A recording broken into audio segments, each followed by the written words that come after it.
Before diving into this incredible story, consider subscribing to the channel and hitting the bell. Every story here has something to say, and you won't want to miss a single one. The sun was setting behind the large bay windows of the Whitmore mansion, casting long, dramatic shadows across the polished parquet floor. In this luxurious palace, Richard Whitmore, a billionaire known for his arrogance and his taste for humiliating others, cast his critical eye over every object in the room. The walls were covered with old master paintings, the furniture gleamed with a perfect varnish, and in the center sat an antique chessboard made of precious wood, an object of pride and a demonstration of his refined taste. Meanwhile, Sarah Johnson, a discreet and meticulous housekeeper, moved silently through the living room, wiping the surfaces with her cloth with almost military precision. No one really noticed Sarah. She had worked there for years, always efficient, always invisible, but she observed everything, noting every detail and every movement in her mind. That evening, Richard was entertaining a select group of guests for a demonstration of his strategic talent at chess. He leaned toward the board and mockingly said, "I need an opponent. Someone brave enough to try and beat me." Sarah, who had just replaced a piece on the board to clean it, looked up calmly and said, "If you want, I can play." A mocking laugh erupted around the room. The guests turned to her in disbelief. Richard, amused and already condescending, replied, "You? A cleaning lady? Are you sure you want to lose in 5 minutes in front of everyone?" Sarah smiled, simple and confident. "I don't play for fame. I play for fun, and to show that sometimes perception is deceptive." A silence fell. The intrigued guests settled around the set. What seemed like a simple game between a billionaire and an employee would become an unexpected battle of pride, strategy, and intelligence, a confrontation where arrogance would meet unexpected mastery. The scent of the ancient wood of the chessboard mingled with the tense air. Fate had placed Richard Whitmore and Sarah Johnson in a game where each would discover that true power is measured not in wealth, but in wit. The grand drawing room of the Whitmore Manor had become a silent arena. The guests, initially amused by Sarah Johnson's presence opposite Richard Whitmore, had gathered closer, curious about this unlikely confrontation. The crystal chandeliers reflected the light on the tense faces, creating an almost theatrical atmosphere. Richard, sitting in his imposing leather chair, leaned over the chessboard and ran his fingers over the pieces with an arrogant smile. "All right, Sarah, show me what you can do. But don't be surprised if you lose before you even understand the game." Sarah, standing with her back straight and her gaze fixed on the chessboard, replied calmly, "I'm ready. And you'll see that underestimating someone can be costly." The first move was hers. Sarah moved her pawn with a quiet, calculated, almost mechanical precision. The guests exchanged astonished glances. She didn't seem to be simply playing, she was anticipating.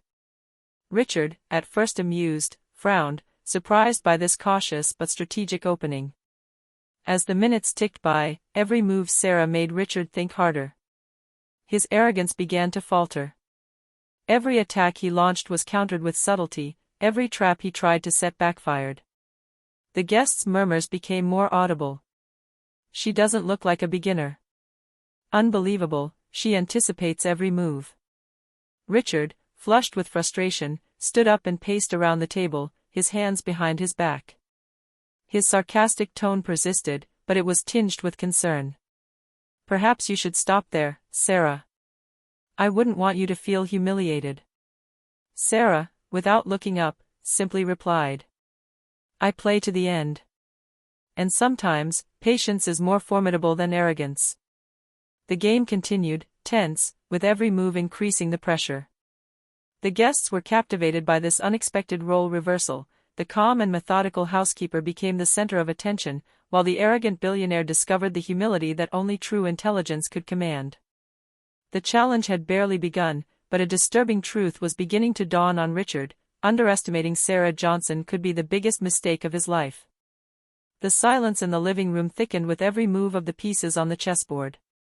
The guests held their breath, fascinated by Sarah Johnson's almost supernatural concentration. Each move seemed planned hours in advance, and Richard Whitmore, usually the undisputed master of all his endeavors, felt for the first time a sense of unease creeping into him. Sarah moved a knight with methodical precision. Richard, thinking he'd anticipated her strategy, attempted a subtle trap, hoping to surprise her. But Sarah, without a single sign of panic, dodged the maneuver with disconcerting fluidity. Her smile was slight, almost imperceptible, but enough to make Richard flinch. "You're more talented than I thought," he said, his voice betraying a hint of nervousness. "But don't get too excited." Sarah answered calmly, her eyes fixed on the tray. "I'm not rejoicing. I'm just playing the game, and I'm looking carefully at every detail." Richard, taken by surprise, began to lose his usual confidence. The guests leaned forward to get a better look at the game, some exchanging whispers. "She really has a strategy. I never thought a cleaning lady could stand up to someone like him." As the game progressed, Sarah's every move seemed calculated not just to defend, but to seize control. Richard, accustomed to dominating every situation with his power and money, was discovering with bitterness that his wealth and arrogance were no match for a calm, methodical intelligence. He tried to regain the initiative, launching bold attacks, but Sarah always anticipated them, her pieces forming a subtle web that gradually encircled Richard's king. The billionaire felt a new anxiety grip him. For the first time, he was no longer sure of his superiority. Tensions rose further when Sarah made an unexpected move, a single advanced pawn that changed the entire dynamic of the game. The guests erupted in murmurs of admiration. Richard leaned forward, frowning, realizing that every arrogance could now be turned against him. The game had started in earnest, and Richard Whitmore was beginning to understand that underestimating Sarah Johnson would not only be humiliating, it could be catastrophic. The minutes ticked by, and every move Sarah Johnson made Richard Whitmore's arrogance waver further. What had begun as a light-hearted play, a show of superiority, was turning into a disturbing revelation. The housekeeper wasn't just competent, she was the master of the chessboard. Richard, accustomed to imposing his will in every sphere of his life, felt for the first time a dull fear. Every attack he attempted was neutralized, every trap he thought subtle was anticipated. The guests, once amused, were now captivated by the dramatic tension that filled the living room.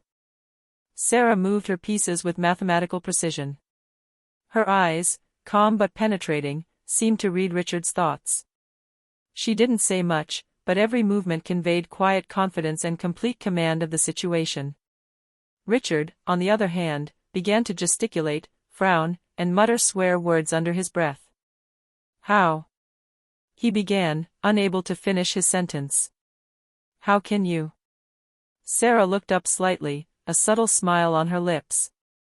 "I'm just playing, Richard. But I know how to observe. And observation is sometimes enough to outwit the most powerful ego." At that moment, Richard Whitmore realized a painful truth: he had never faced anyone who could read his strategies and calmly overcome them. His guests, fascinated, murmured among themselves. "She's amazing. I didn't think anyone could beat him, least of all her." The surprise was complete when an unexpected move from Sarah captured a key pawn, putting Richard on the defensive for the first time.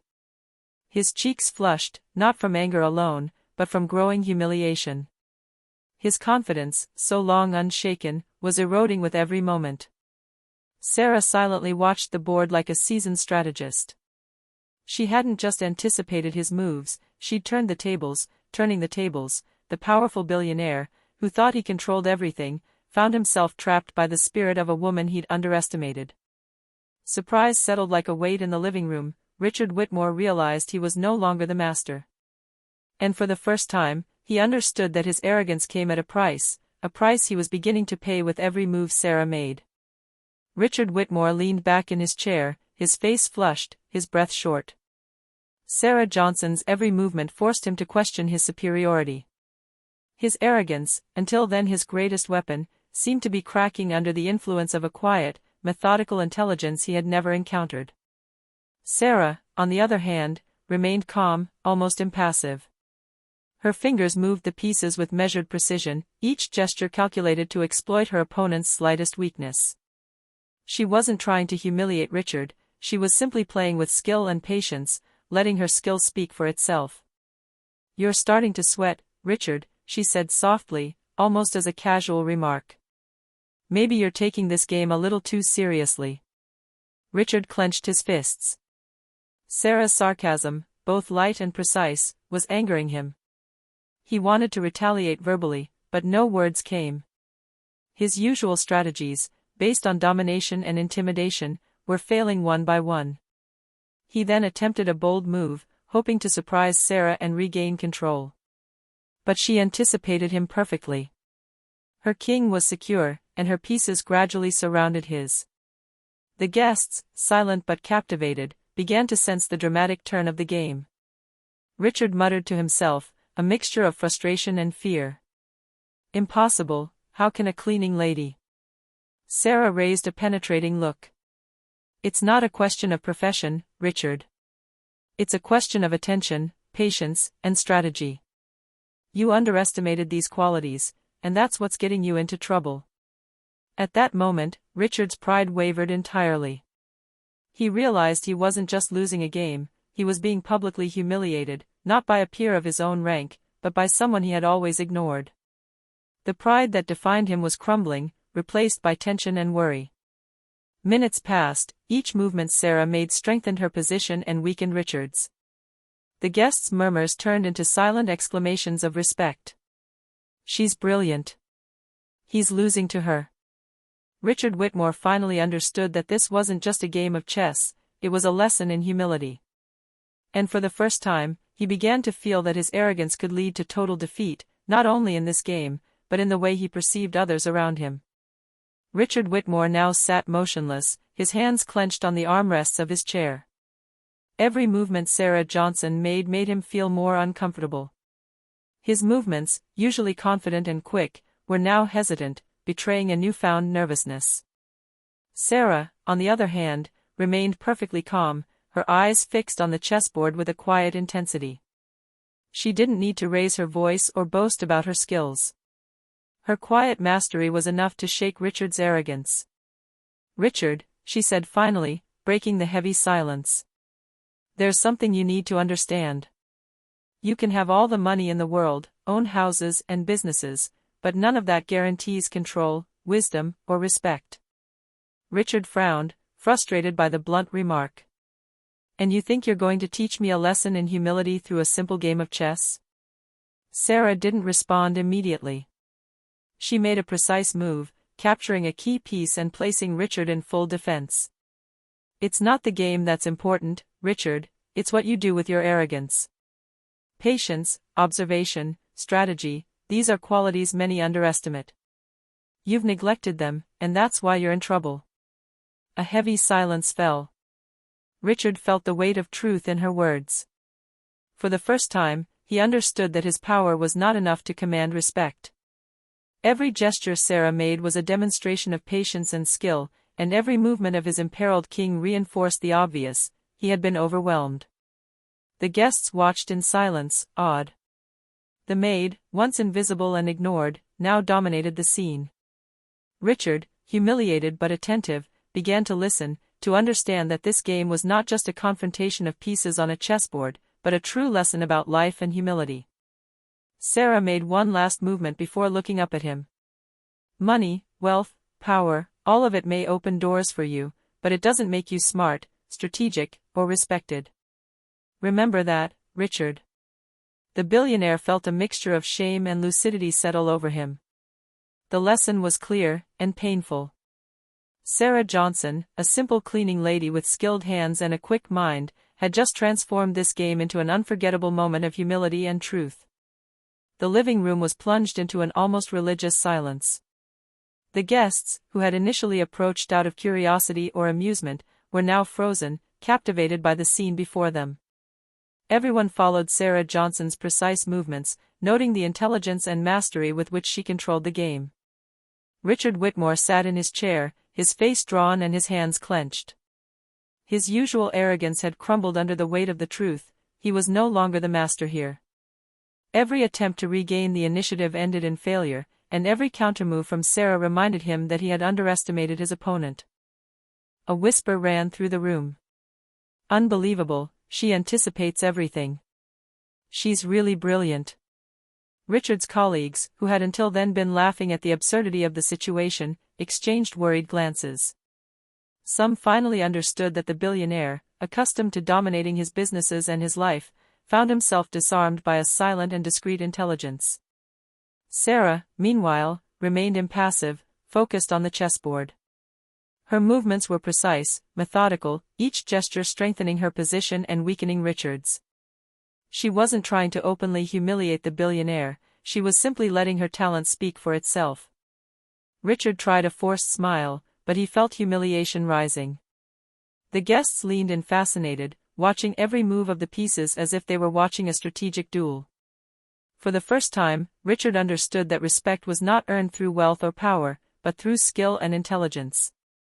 Sarah made a slight movement, subtle but decisive, which forced Richard to reposition his king in full defense.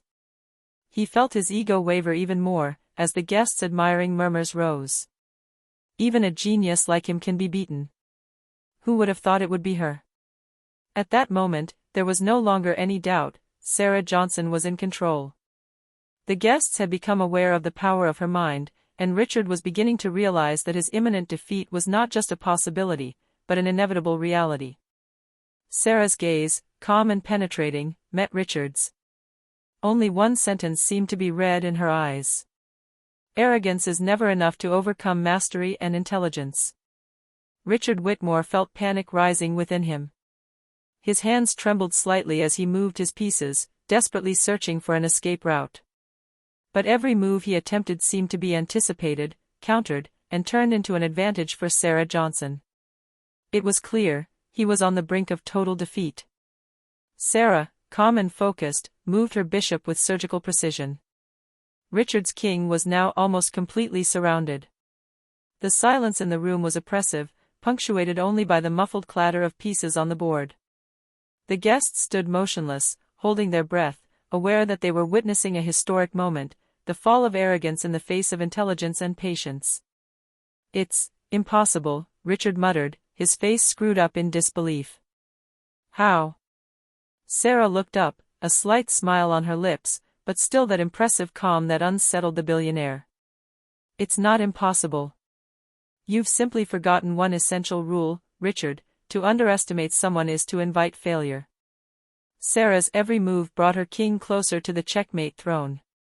Richard tried again to force a bold offensive, but realized too late that Sarah had already anticipated this reaction.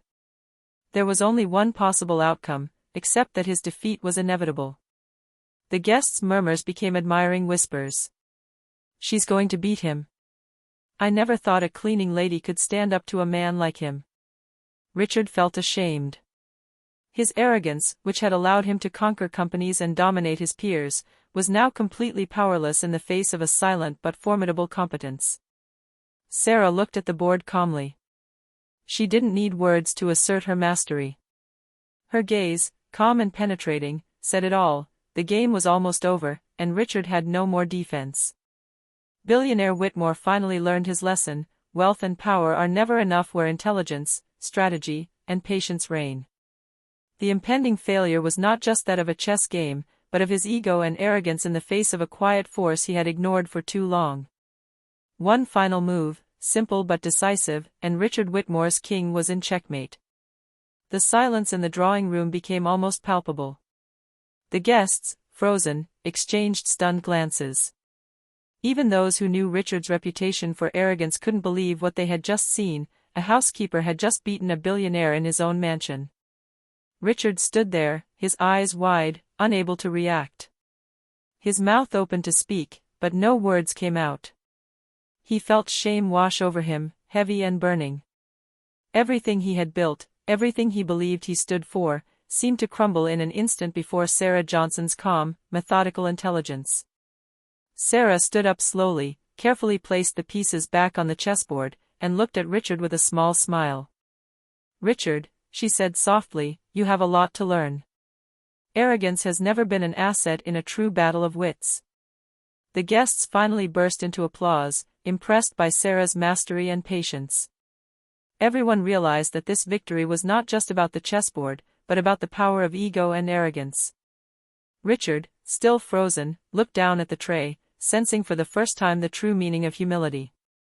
He understood that his wealth and power were no match for the intelligence and patience of a person he had ignored for years. Sarah, calm and dignified, turned her head slightly towards the guests and said, "True power is not measured by money or title. It is measured by self-control, strategy, and patience." Richard felt his world tilt. For the first time, he wasn't the one in control. And in that truthful silence, he knew this game would be etched in his memory as the moment arrogance was overcome by respect and competence. The shock of defeat was palpable.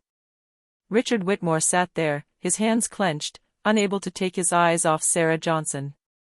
Around him, the guests murmured, some barely concealing their admiration for the housekeeper, others escaping knowing smiles. Richard had never experienced such profound humiliation, especially not in front of an audience that admired him. "It's incredible," stammered a guest, unable to hide his astonishment. "He just lost to her." Another muttered, his voice betraying his amusement. Richard stood up slowly, his face flushed, trying to regain some semblance of dignity. But Sarah, calm and assured, offered him no escape. She looked at him with an unsettling calm, as if victory were something he simply refused to accept. "Richard," she said softly but firmly, "you've spent your whole life thinking that money and power made you superior. They don't. True strength lies in respect, patience, and intelligence." The words hit the billionaire like a silent slap. His colleagues, who had witnessed the scene, understood that change was taking place. The man who had dominated everything through his wealth was now being publicly lectured by the one he had always ignored. Richard attempted a smile, forced and bitter, but he knew it was futile. The humiliation was total. Sarah, without arrogance, without anger, had simply demonstrated what Richard had never wanted to acknowledge: a person's competence and mastery do not depend on their social status. The guests applauded timidly, some timidly, others with genuine admiration for Sarah. The billionaire, however, felt the crushing weight of the truth. He had been defeated by the one he believed to be insignificant, and the lesson would leave a lasting impression on him. At that precise moment, Richard Whitmore understood that Sarah's victory was not just a defeat on the chessboard, but a blow to his ego, a humiliation he would never forget. The weeks following the infamous chess match were a turning point for Richard Whitmore. The defeat by Sarah Johnson continued to haunt his thoughts, each memory of that silent humiliation reinforcing in him the need to change his way of seeing others. He began to observe his surroundings more carefully, listening to his co-workers and employees he had previously ignored. For the first time, he realized that respect couldn't be bought or commanded. It had to be earned, and often, it came from those you thought were invisible. Sarah, for her part, continued her work with the same rigor and discretion, but now she was looked at differently. Richard's guests and colleagues respected her deeply, not only for her victory, but for her mastery, patience, and dignity. She had shown that intelligence and talent are never linked to social status. One evening, Richard approached her in the living room, where the chessboard still sat in the center of the room. "Sarah, I want to thank you," he said, his voice uncharacteristically sincere. "What you showed me was more than just a game of chess. You taught me a lesson I'll never forget." Sarah smiled simply, without vanity. "I did nothing but play seriously and observe. You learned on your own, Richard. Humility, attention, and respect are lessons that everyone discovers in their own way." From that moment on, Richard Whitmore became a different man. His arrogance gave way to reflection, his need to dominate gave way to listening and respect. Employees, once fearful of his outbursts and oversized ego, began to see a leader capable of appreciating and valuing everyone for their qualities, regardless of their position. As for Sarah, she continued to work in the shadows, but with a quiet and lasting gratitude. Her victory on the chessboard had changed more than a game, it had transformed the man who believed he controlled everything, and left a universal lesson on the value of respect, competence, and patience. The chessboard, placed in the center of the living room, became a symbol, that of an unexpected confrontation which had allowed arrogance to bow before quiet mastery and intellectual strength. And in this manner, once dominated by pride, a new balance was established, proving that true power lies not in money, but in wisdom and humility.